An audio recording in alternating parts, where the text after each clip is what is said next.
Hi, welcome to Winephabet Street, Season 2, Episode 13, M is for Monastrell. This episode, we have a There we go. We're on. Hey everybody, welcome to Winephabet Street, and this is a special edition of Winephabet Street. We pushed it back an extra week, and it is day drinking for us today because I am at 10 a.m. Deb is at 1 p.m. Welcome to Uncork Your Mind, where we take the intimidation out of wine with your host, Debbie Gioquindo, the Hudson Valley Wine Goddess. 6 p.m. So we are on the letter M today, and we are talking Monastrell. So do we want to do intros first, Deb, or go right into the video and then get going? Why don't we do intros and then quick intros into the video? And then we'll hand it off to Nicholas. Okay. Thank you. Thank you. My name is Nicholas Hammeken. I'm the founder and the CEO of a company called Hammeken Cellars in Spain, which has existed 24 years now. And Hammeken Cellars is founded on Monastrell. All began with Monastrell and has since expanded to other regions, part of Spain, where we do a lot of Tempranillo, Garnacha, Albarino, Godello.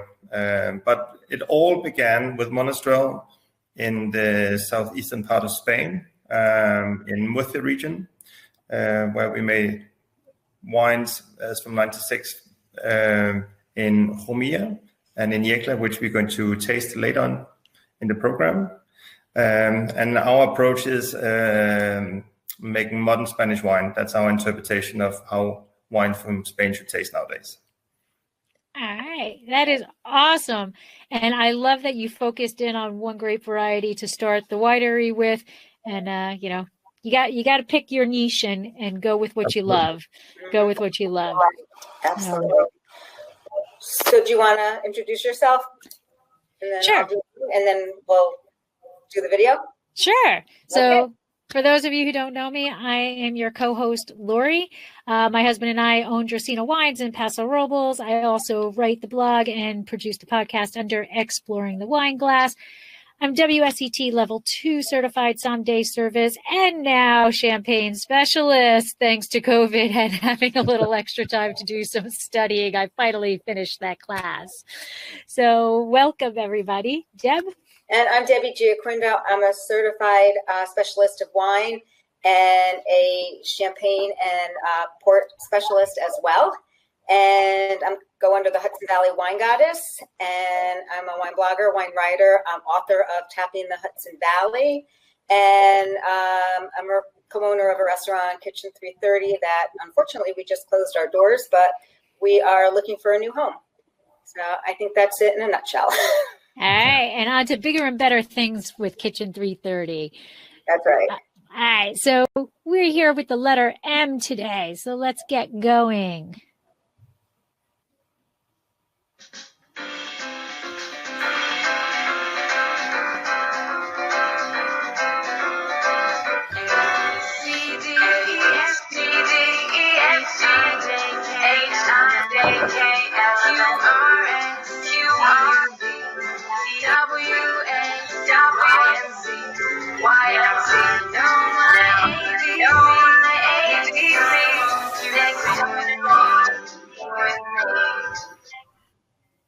I don't know why we get that echo sometimes, but I don't know. We're going to have to work on that one. But you know what? When you love the alphabet song twice as much isn't so bad. Anyway, so we are here today for the letter M. So Nicholas, thank you very much for taking time out of your busy schedule to share your expertise on Monastrell. And the first question I always ask is the origin story. So what got you into wine? When did you fall in love with wine and know that this is where you wanted to go with your life? Well, basically, I'm born and raised in Denmark, and I started my life as a cellar master in Denmark, in Copenhagen. And when I finished my business studies and my job as a cellar master, I had the opportunity to work in Germany. I had the opportunity to work in France and Spain. as a post-graduation experience. And then I worked 10 years in UK, worked for a company owned by Seagrams at that time called Butlins. And that really sort of trained me to do what I'm doing now, because I was having a technical background. And then suddenly I understood what the commercial need is when you talk to consumers. My wife, Lotte, who is a dentist, she got a job in Spain. And that was in 96. And then I hadn't a lot of experience with Spain at that time. I had a fantastic time in the northern part of Spain, but I, at that time, felt that you had a great potential with Spanish wines. They were in early 90s, they were quite rustic, the wines, but beneath that, they had a great fruit. So when we moved down in 96, I had opportunities to start with one winery in Jumilla, and that's called Finca Luzon now, and that's widely distributed in the US market. And I managed to start up working with a winery called Castaño, also widely distributed in the US market. And that's sort of in the beginning, and trying to sell their wine in certain markets gave me sort of the courage to sort of say, okay, I really like what's happening in Spain. I think that by getting a little bit more discipline in what you're doing, when you do the harvesting, apply some techniques, this country has a great opportunity to evolve something much bigger. So it was, I think it's something about the timing. It's really good timing, because it was just there when it started. You had a second generation of winemakers going out, traveling, coming back, being curious about what the Spanish wine industry is all about. And since early 2000, when we started to do our own wines, it has grown since. We were sort of initially, we were a little bit insecure on which style and which direction we should go, until we suddenly defined, okay, we want to play with Spanish varietals such as Monastrell, Garnacha, Tempranillo. And when we figured that out, then suddenly it was pretty straightforward. So we wanted to go in and respect the typicity of the region, but we wanted to do our interpretation, and we wanted particularly try to apply some of the New World techniques, be a little bit more cautious with the fruit, since Spain is a very hot, in many places, a hot climate like California. You have to be particularly careful. If we talk with a grape variety Monastrell, which is a bit susceptible to oxidation, you have to be even more careful. And this is the way we played along. So our wines, the way we do our business since actually nearly day one, is that we want to give that sort of modern twist, modern expression of how we believe Spanish wine should taste. And that is focused on the fruit. It should be that freshness you have and that pure expression of the varietal. Sometimes with oak, other times without oak. So now, was the grape always in Spain? Is that the home, the birthplace, or was it like brought in from France originally, or anything like that? As far as I know, it's always been in Spain. And what is peculiar about Monastrell is 70%. I'm not really sure to be frank, but 70% of all Monastrell wine is produced in the Levante and Murcia region. Oh. So the Levante is Valencia, Alicante region on the eastern side towards Mediterranean Sea. And then you're slightly inland, you have Murcia, which is Jumilla or Jumilla, Yecla, and Buyas. So that actually surprised you that it's such a big part of the world production is in these two areas. When you have famous areas like Chateauneuf that produces their fantastic Chateauneuf wines, or you have Mataro from Australia. But that's how it is. And do you think, like, where did the diversion of the name come from? Like, so Monastrell, like, you talk to Americans, and I was saying, we're doing M for Monastrell, and they didn't even, a large number of people don't even recognize that name because but if we don't call it that here. They do. Right. So but that, grape with. Yeah. I always try to say, I always begin with the story Mourvedre, because there's some people who have tasted a Rhone wine and then suddenly, okay, so it's that kind of spicy style of grape. Correct. And then we take it from there. And then I said, well, in Spain it's called Monastrell, Mataró in Australia, and then we take it, move on. So that's how I explain it, the name of the varietal. Do you think that that's a problem? Because, there's other grape, Syrah and Shiraz, the same concept of it's the same grape, but a different name by the region. Do you find that a marketing problem? Or if realistically, from a marketing perspective, there's only two famous things in Spain if you look to enter the American market, and that's two brands, Rioja and Tempranillo. That's what the consumer knows. And everything is a nice add-on. Some people knows a little bit of something called Albarino, but it's more niche. And that's what we have to bear in mind. So of course it is a challenge. But it's about when we do the styles for, let's say, the US market, it's more that you have to make sure you make the correct style, which is adequate for your market to get the attention. What makes, in your mind, Monastrell stand out as a wine? Well, I think it all began when dear Robert Parker, he was actually helping us many years ago when he was at his acid height, because he was able to go out and not only sort of explain about the famous wine from Ribera del Duero and Rioja. No, he was actually able to tell you have these rich style of wines, voluptuous fruit that copes quite well with oak, and then that kind of richness made the Monastrell famous at that time. So one of the things with Monastrell is that you have to be careful you don't make it too big. So if you do too much extraction, you make gigantic wines. And at that time when Parker introduced the wines, it was very much in the vogue that to have big and rich wines. It didn't really matter because it was wine. Some of the wines were on testosterone, I would say. They were powerful wines, but also quite seductive. And you could get some bargain wines at $10, $12, $15, up to $20. Some wine that had a great score. So from that aspect, our dear Parker helped us to introduce Monastrell as what has become sort of recognized in Monastrell nowadays. Nowadays, the pendulum has changed, and we make sort of, I would say, more balanced, more fresh style of wines, because the market is looking for these kind of wines nowadays.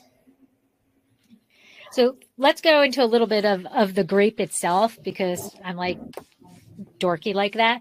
So the grape itself, like, what do the clusters look like? Are we large berries, small berries, thick skinned, thin skinned, early ripening, late ripening? Yeah, they're quite thick skinned grapes. So they have a thick skin, and what is peculiar about this late ripening varietal is that you have to make really sure when it ripes, because it ripes around October, end of September, early October, and then it goes on, is the phenolic ripeness.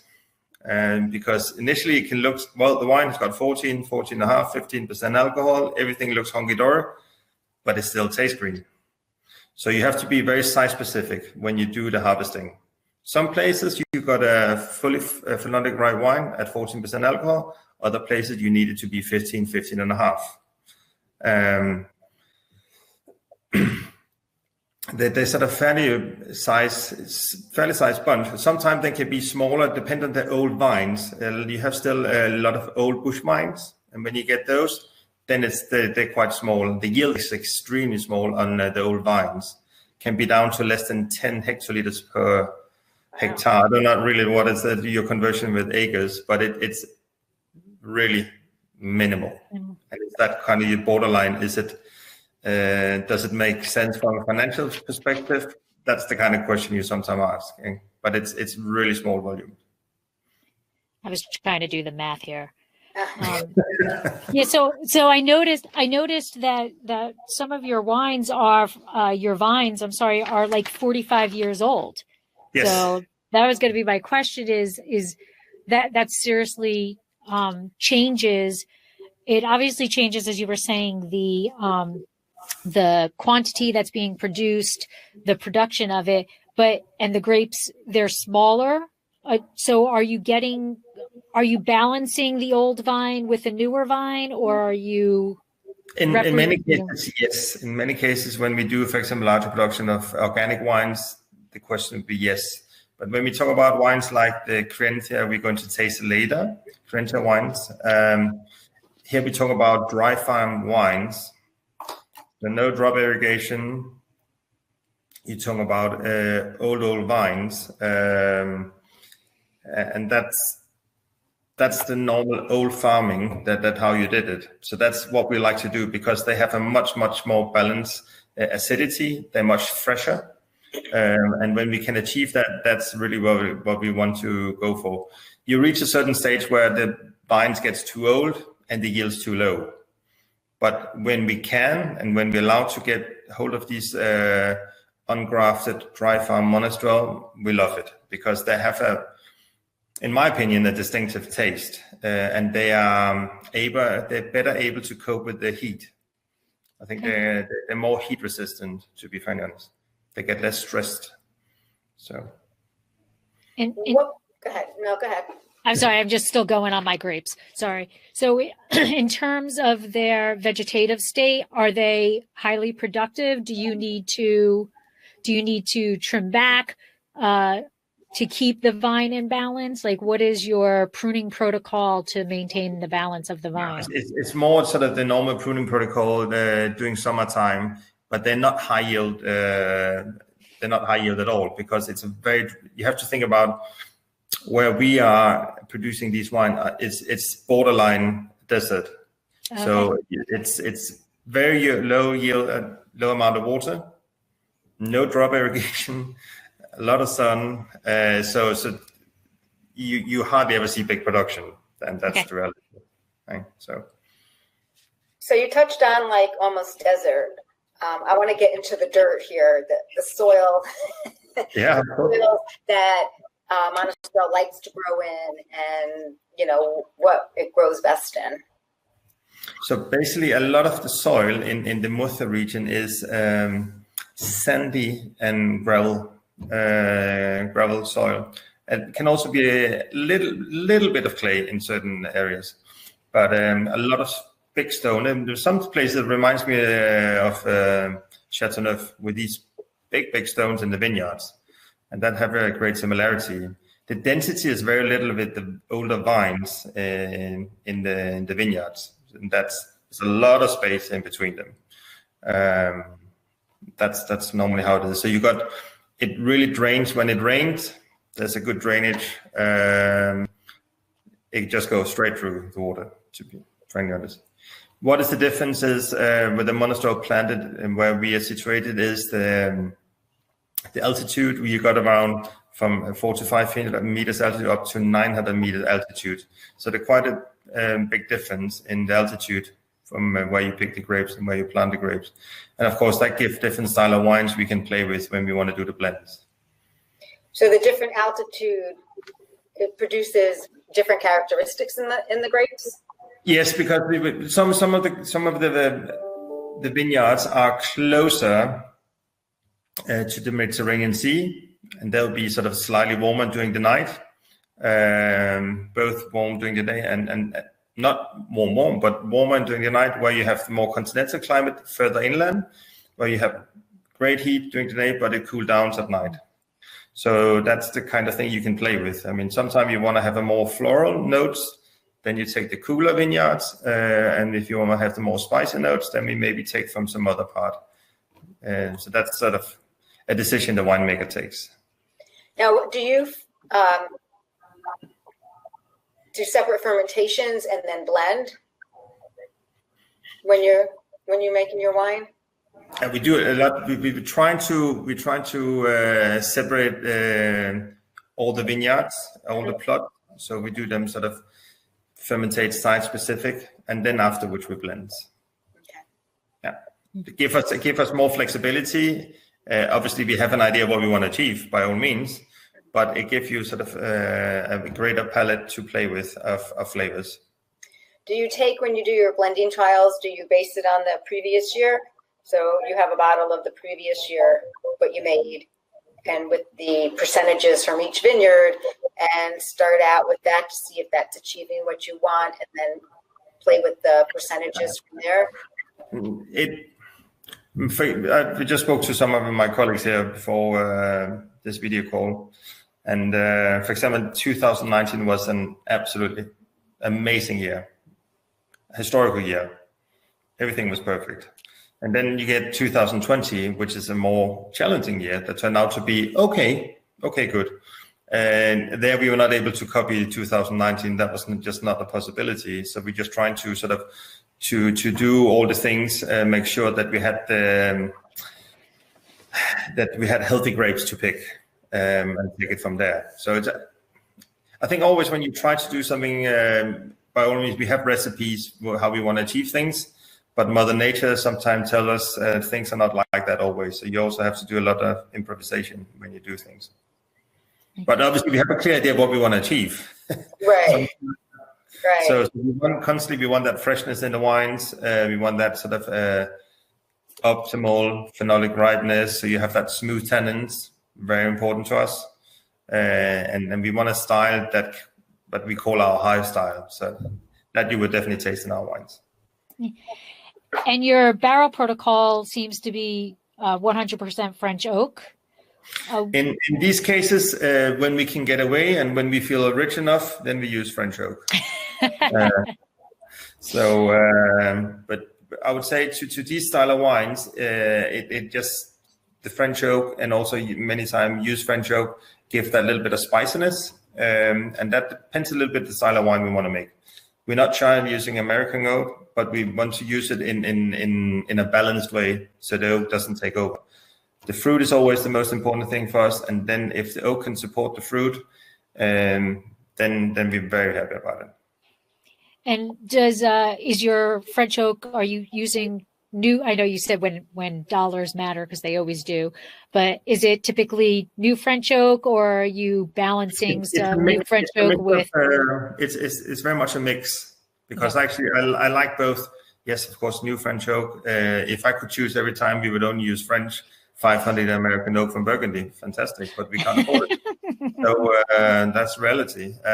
But then I also like sometimes to use 1 or 2 year old used oak from very good suppliers we have from oak. We got some very good context, and what oak can do there, just give that what sometimes those particular wines need.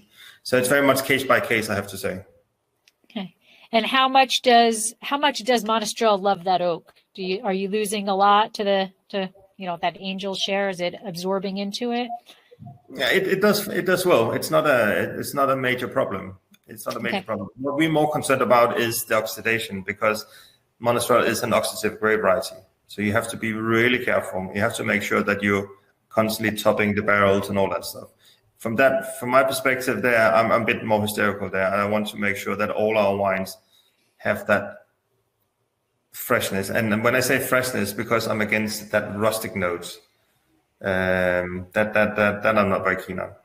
And if you're not really careful here over the summer, normally the wine would be fantastic. When you have a new harvest, the wine starts to open around May the following year, and you start sort of to have those after being very closed and start to open up and be very aromatic during the summer. But if you're not really careful about it, then you will get some rustic notes after the summer heat, where it becomes incredible hot over the summer. So that's where we are very disciplined about it, keep a very cool temperature, and just make sure that we don't have any oxidation. Where oxidation for the grape variety plays a big part, it doesn't work well for Monastrell.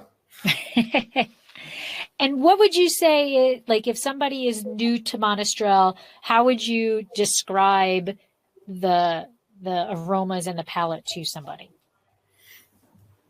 Yeah, for me, it's to give a classic. Got these sort of gorgeous berry fruit, and sometimes you can have notes of if you had a non-oak Monastrell, it could be quite floral. It can also, when it gets a little bit of age, get spicy white pepper notes. which is quite typical for it. And you can also get some kind of notes of herbs. And that depends a little bit from which part of the region they comes from. And that's very distinctive for the wine. When I feel that you sometimes, if what you have to be careful of, if you extract the wine too much, then you would get afterwards dark licorice notes of that. And that becomes a little bit too dominant. It takes over your blend. So that's why I would say, I would warn people to say, be careful, not going over the top, because the evolution will be a little bit difficult. When it evolves, then you definitely have notes of plums, these kind of flavors shine through. And you will have that kind of a richness on the palate. Okay. So in terms of your fruit themselves, are you estate or are you sourcing or a combination of both? No, we're sourcing. We are, as a company, what you call asset light. So we are using other people's facilities. And people we've known for many, many years. Some we've known, many of them 10, 15, 20 years plus. So we are what you call friendly competitors. They have their style of wine. We have our style. And we go to the fairs and try to sell as much as we can. But we drink beers afterwards. So, there you go. Yep. There you go. The beer makes good wine. Yeah. Right. Yeah. So when you were talking about the aromas, I was smelling the wine, and what a difference. Absolutely. What a difference. Huge difference. And then obviously it's done on purpose. We want to sort of highlight different style. And which one did you smell of the three? Did you smell all of them? I smelled all three of them. Do we want to go in, Lori, to talk about them? Yeah, sure. It sounds like a perfect time. Yeah. So we have the Juventud. Yeah, Juventud is the younger style of the three Monastrell wines we are having today. And basically what is interesting about this wine is that it's this Monastrell is dry farmed, and it comes from ungrafted vines. And these ungrafted wines have this kind of peculiar things about it. They maintain the freshness much more. So they get, and their acidity is much better in the wine, so they have a much better longevity. And in this case, we are using small French barrels. When I say small, we play around with some wines. We play with 225 liters French barrels, new and used oak. And we also play with some of the top wines with 500 liter barrels from Burgundy. We get French wine. So that's why I'm telling that. So here we have the 17. And as you can see, it's still got that beautiful reddish color. 17. Yeah.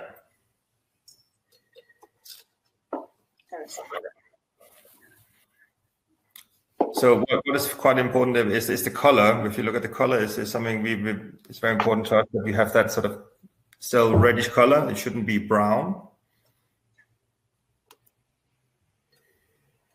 And then again, first the fruit.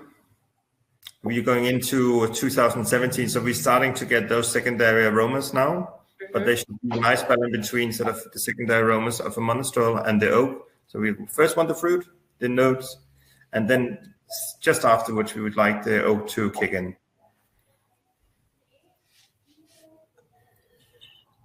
Nice, like you said, freshness, nice freshness. I forgot to taste the 15. Yeah. And now when you're saying ungrafted, are you meaning that that these vines have been planted themselves, or that they are ungrafted on their own rootstock? On their own rootstock. It's pre-phylloxera stocks. Because what's quite peculiar here is in this part of the world, because it's so sandy, the phylloxera never succeeded. It came in 1920 in some part of this area and wiped it out. But phylloxera doesn't like when it's too sandy. When there's a too small a percentage of clay, it doesn't work out. So here you have pockets of these pre-phylloxera ungrafted Monastrell, which are something we try to preserve because they get some kind of uniqueness to the wine. And both of those, they're strikingly different. Yes. Right? The 15 was smoother, had a little bit, for me, more body. The 17, you could tell it's fresher. It's more fun. It was kind of dancing on your palate more, where the 15 was more serious. So I'm sorry, Debbie, because I don't have you have 2 bottles of the Juventud, a 15 and a 17, or no, the 17 is the Juventud and the 15 is the Con. It's the Attitude. Attitude with it. Okay, so that's 12 months. That's 12 months.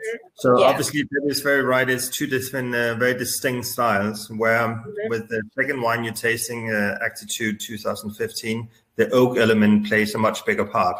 Yes, we have a much more structured wine, and that's why the wine simply needed more oak here to cope with all that tannin, all that sort of extraction. So the oak. We're not shy of using oak, but we want to use a nice oak that doesn't take over, but it complements the fruit. And that's what's really sort of our mindset all the time. And what's peculiar about 15 was a dreadful vintage. It was very, very tough. So you had to do, as a winemaker, there was a lot of work for the 6 winemakers in our team to do that. They really had to be very selective. And I think they've done a stellar job by achieving what they achieved. I'll let Debbie judge that. But yeah, I mean, they're both very nice, completely different expressions. The 17 is more fresh, a little bit more acidity to it. Correct. Yeah. So are you producing? So and then you also have a Virtud, which is 15 months. So yes. Each vintage, are you producing these 3 wines? Virtud is only top vintages. We're doing that. That's something. So we're not going to do it in all the vintages. Is this one what you're talking about? No, it's another. This is the one that we don't have that you were going to talk about. You don't have, correct. But it's basically the same philosophy, but from vineyard to vineyard, sometimes you have top vineyards, and they just need a different kind of attention, and they can cope with more oak. And in this time, when we made the batch, we found that this one was able to cope with the bigger barrels. What I particularly like about the big oak barrels of 500 liter, I find, particularly for a lot of Spanish wine, it gives a really nice balance between oak and fruit, or fruit and oak. It really complements it. And the surface with the barrel versus the amount of liters you got in is works out quite nicely. It doesn't never get tired. It always maintains the freshness. So that's the major difference. So I get, I'm just a little confused, but it's early here. So you pull in a vintage, right? And are you tasting that wine and you're deciding whether it's a Juventud or an Acuta? Or... When we choose, it's between Attitude and Virtud, the 2 top wines. Okay. So with the Juventud, it's a different style of wine we're making. Okay. Right? Got it. So that's we already. You blend from your different areas and different plots for each of them. Yeah. I mean, obviously, certain plots are just outstanding. So they will, whatever happens, they will produce very nice fruit. So there's certain vineyards that is, if everything goes well, that will be destined to some top wines. And then you got other vineyard plots that we normally would make with other wines. And so we got a very clear idea of what we want to do. You can be surprised from time to time when you say there's something that overperform, something disappoint, and that sort of time tells. But you have a general pretty good idea what you want to achieve and what can be done. And then, so the third bottle you have, Deb, is the Grand Pastis. Yep. So, and it's harvested in October when the grapes have the highest concentration of flavors and aromas. So let's talk about this wine a little bit. Yeah, so now we're moving from, we began in Jumilla.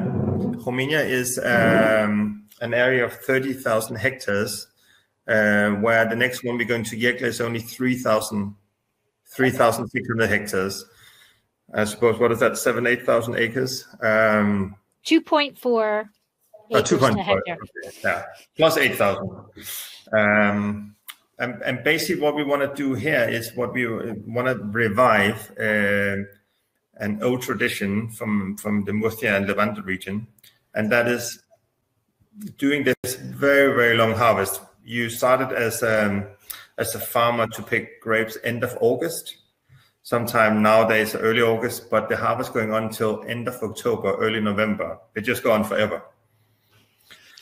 And when the logistic was not very good in old days, suddenly you just got overwhelmed with all these grapes, and you nearly forgot some of the vineyards, and they start to shrivel the grapes on the vines. So you had a lot sort of more natural sweetness in these grapes, and that's something we tried to do with the Grand Pasas, make this style of wine as well. So this is sort of a smoother style of wine. Quite rich, but Yecla, compared to our wine from Romia, is make fresher wines. It's a region where it's can be a little bit cooler. It depends on where you are with your sites, specifically vineyards. But in general, I feel that the wines are less powerful compared to the Romia wines. Now it says here it's 12.1 residual. Yeah, residual grams per liter. Of sugar. I can taste the sweetness, but it's not overly sweet from the high acidity of the grape, and it balances it out. Because I was like, wow, this is not bad, and I'm very sensitive to sweetness. Yeah, and it is lovely. You would never know it was 12 grams per liter. And this is only when you gain these super healthy grapes that has a good level of acidity. Otherwise, you will have that kind of cloy sensation. You will have that kind of sticky in this, and that's what we want to avoid. We want to have that freshness, that clear your palate. So you want a next sip. Right? It's definitely fresh. So obviously, very well balanced. Having a wine tasting, because you can't. It's difficult to say how much residual sugar is in the wine. I would struggle to say it had 12 myself. Yeah, it's very well balanced. Yeah.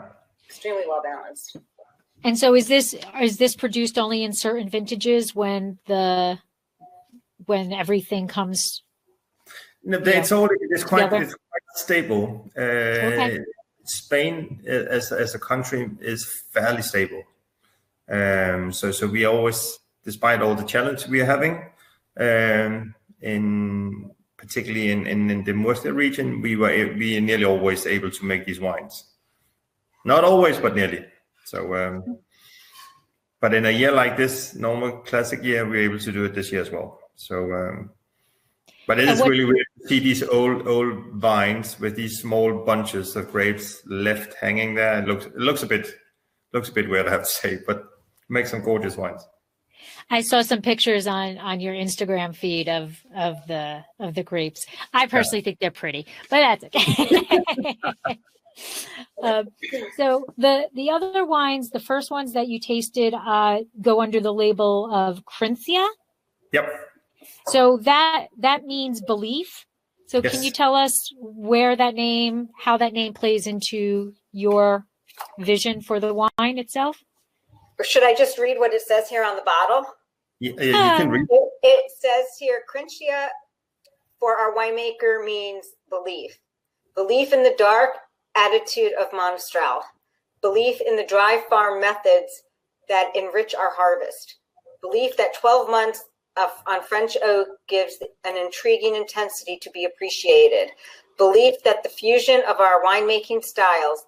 Belief that you will have an unforgettable experience. Yep. I love that. Very nice. Yeah. Very nice. So that's very much what it's all about. Pasas obviously means raisin in Spanish. So that's the kind of raisiny effect we want to get when the grapes start to shrivel on the vine, and that's why we were able to register Pasas. We have a normal Pasas as well, which is a little bit the same kind of way we were thinking about making a fresher style, a little bit like the Juventud, the wine we are doing in that family range is a younger, so it's now 2019. And here you're having a more playing with elements of the herbs. It's got more sort of notes of herbs among the fruit as well, and it's quite silky smooth on the palate. So different interpretation of how Monastrell can taste. Yes. And so, where? Go ahead, Deb. No, you go ahead, because I'm going to change the subject. So you go ahead. Okay. So with these, the 6 months, the 12 months, the 15 months, where do you see the window of drinking for these wines? The Juventud, I'm thinking you're releasing with the expectation that they're going to drink that pretty young, but correct. As they get older, the Virtud, what's the laying down ability? With the acidity these wines have got, they can keep for a long time. The big ones, the Attitude and the Virtud. So it's when we release the wines, our purpose always that you can drink them when we release the wines. It's not something you have to put in your cellar 3 years. However, they can age very nicely because of the acidity, and they will have. So we would release them when they have sort of done their sort of primary fruit, and we go into the sort of secondary kind of fruit, and then take it from there. We started with the 2015 harvest, and now we sort of see how the wines are evolving. And it is actually quite interesting to see with the Attitude and the Virtud, they really start to open up now. So that means that they're probably sort of 4 or 5 years and beyond is when you really sort of would get a great drinking pleasure out of these wines. What is the prices? Do you know of the prices? On the Juventud Grenze is $14.95 retail. Oh, wow. On the Attitude is $22.95, and on the Grand Passes is $14.95. Wow! Fantastic prices. Yeah. I mean, this is an everyday drinking, reach pleasure. For all around. It's just not, taste, but taste, price, the whole package. I mean, it's but wine doesn't matter. It should be every day because you never know what tomorrow brings. But but definitely, this is definitely. I mean, now this is where I'm going to change the subject. Go into food pairings. I can see a burger with this, and I can see duck meatballs with this. What kind of food would you pair with? We would like, and normally I'd say now we're going into the fall, we like sort of the little bit richer style. A stew, for example, is fantastic nowadays. The weekends with a nice stew, when you have a little bit more time to prepare food, that's nice because you got that richness from the stew, pairs really well with the wines. We love these wines with our traditional paella. The rice dishes works very well. So these kind of things goes really well. And also you sort of, a lot of roasted meat is what you need. I would say the Attitude is nice for something a bit more meaty things. That goes really well. Where Juventud and Grand Pas are a bit more versatile with the food pairing. How about cheeses? What type of cheeses would you pair? Deb knows me so well. But the pastas, I would take the pastas with the cheeses, because when you have that kind of little bit softness, then both the hard cheese and the soft cheeses doesn't dry out the tannins, and that's what is the beauty of them. So obviously, in this case, you can even have sort of a bit strong camembert, brie, or the blue cheeses. That works quite well. And it doesn't become bitter, which is nice. So I've done a lot of food pairing with that, but also the hard cheeses, the Swiss Gruyere or the Comté or something like that, which have got that little bit nutty flavors. The dry hard cheeses works very well. That you can use as well. The dry cheeses, the hard cheeses, you can use both with the Juventud and the Attitude as well, because you don't have to clash with the tannins. Okay, excellent. So a little away from Monastrell and more back to you. You are the winery is very involved in something called plastic change. Yes. Can you explain what that is and why it's important to you? And basically, what we linked up is we have an agreement with a hotel company called goodwings.com. And every time we travel and spend money on our hotel spending, instead of using money on Google, the saving goes because we're not doing it via Google. We can spend the money saved on Plastic Change, which is an NGO that trying to change our world and trying to influence politicians, decision makers around the world to implement laws that can reduce the amount of plastic we use on a daily basis. They're also trying to influence big companies in thinking about how to reduce the amount of plastic they use. I know they have influenced a company like the big brewery Carlsberg, where you have the 6-packs with the plastic you normally put around.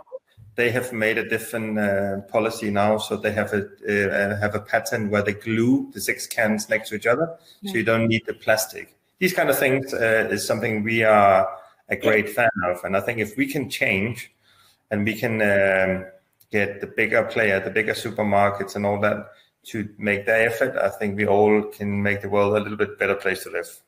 So that's our small contribution. Well, I like that a lot. And especially the whole, I was so happy to hear that whole Carlsberg thing with that, because we spend so much effort. Well, it's really not a lot of effort, but we do. Every time we have any of those rings, we're always cutting them for the animals to protect the animals. Yes. So I was happy to hear that. And then I had to ask you, because I didn't really understand the picture, or I was hoping I was seeing, you have a picture on the website of a pelican. Do you know what I'm talking about? As the picture's kind of rotated through. It had to do with the plastic change, and I didn't know if it had to do with the animals being injured by the plastic. We've seen dreadful pictures of birds getting trapped with these things, a lot of plastic, and then these kind of things where we can make just by changing our habits as a consumer.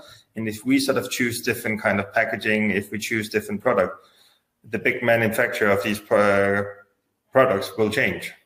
Right? And we can do it a little bit we can help NGOs influence our politician. If we as a consumer can do something ourselves at that, then we become very powerful, and then companies will change their way of dealing with these matters.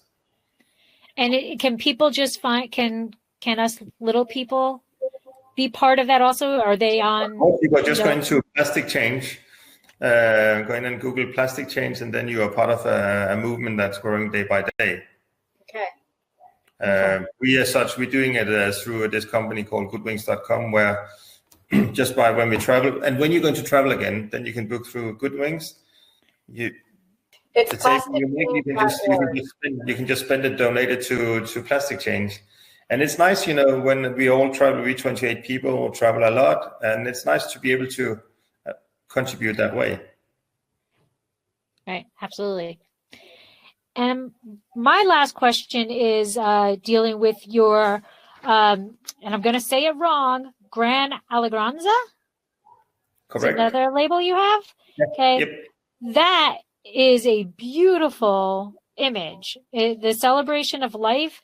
You've got the image is like an amalgamation of flowers, a vineyard, a woman. So can you tell us about that wine? And is that eventually going to be exported to the United States, or yes. Does that? It's actually something we've done a lot in Asia. We're doing it a lot, very successful in Europe, and we want to introduce it to the US market here next year.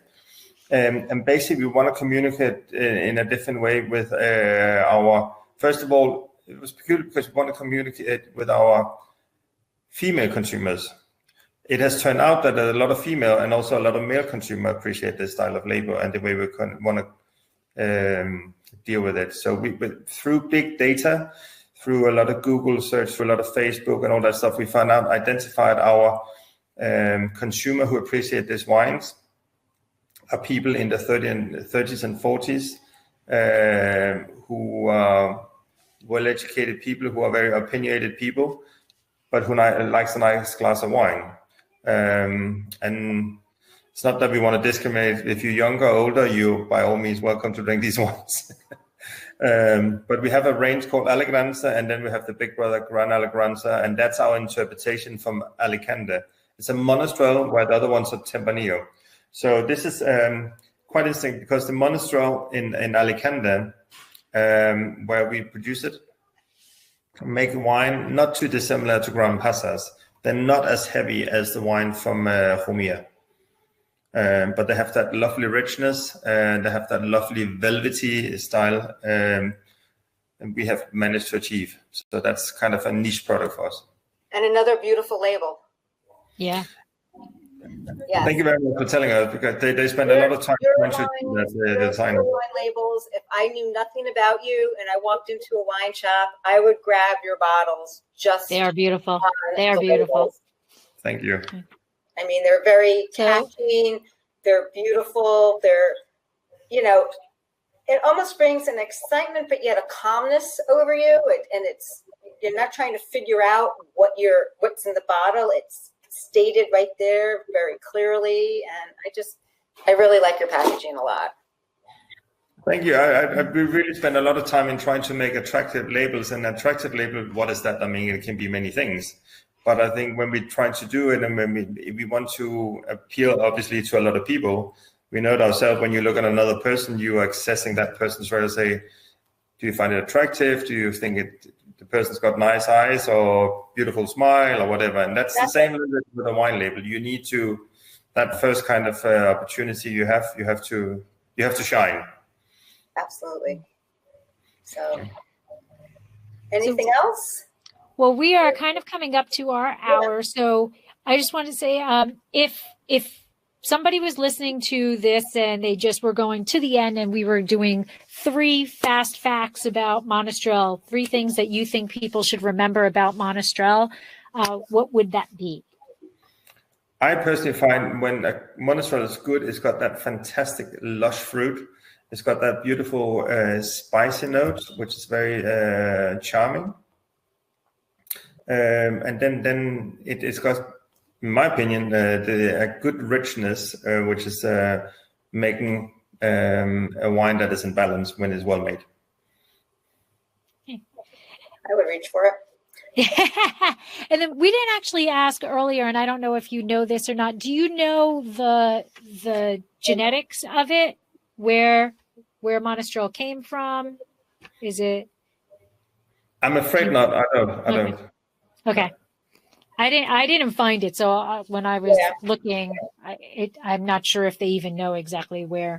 Yeah, and I kind of asked that at the beginning, because did it come from France, find its way down to Spain, or but no, right. It said it's always been in Spain. It's always been there. It's when you taste Mourvedre from France. I mean, obviously it is quite distinct. It can be more spices, more sort of got a lot more herbs, depending when you get it from. A little bit cooler compared to the Spanish style, which is adapted to a more harsh climate compared to the French. And that's just like anywhere. You can have the same grape. It's going to express itself differently because of the environment it's being raised in. Absolutely. So. And if somebody's looking for Hammeken Cellars, where can they find you on social media? They can find us on social media, Hammeken Cellars, on Instagram, Facebook, Twitter. We're everywhere. So you can do, and there's a lot of activities. So there's a lot of fun things popping up all the time. Thank you so much for joining us tonight, taking time out of your, Thank you so much, Debbie. Thank you, Lori. Dinner time. Thank you. A lot of fun. Really appreciate it. It's been wonderful. You've got great wines. You've got great packaging. And thank you for sharing your knowledge of Monastrell with us. Yes. And I look forward to tasting them on Thursday when they get here. Thank you. But thank you so much. We appreciate it. And we look forward to, I look forward to tasting the wines and hopefully seeing you again in the future when we can actually travel. Yeah, right? I would be delighted to see you in Spain. Yes. We'll put that on our bucket list. Yes. Yes. Do that. To make to Spain. Yes. And explore Monastrell. Absolutely. Thank you so much. Thank you very much. Have a great week. Bye-bye. Bye-bye.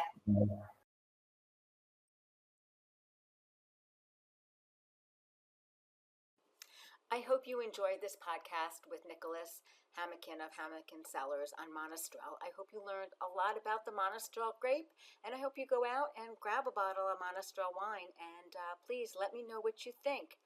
I'm Debbie Gioquindo, the Hudson Valley Wine Goddess, and you can find me at HudsonValleyWineGoddess.com, at HV Wine Goddess on Twitter and Instagram, and Hudson Valley Wine Goddess on Facebook. And please leave a little comment on how you like this podcast, and feel free, reach out to me at hvwinegoddess@gmail.com with any questions you may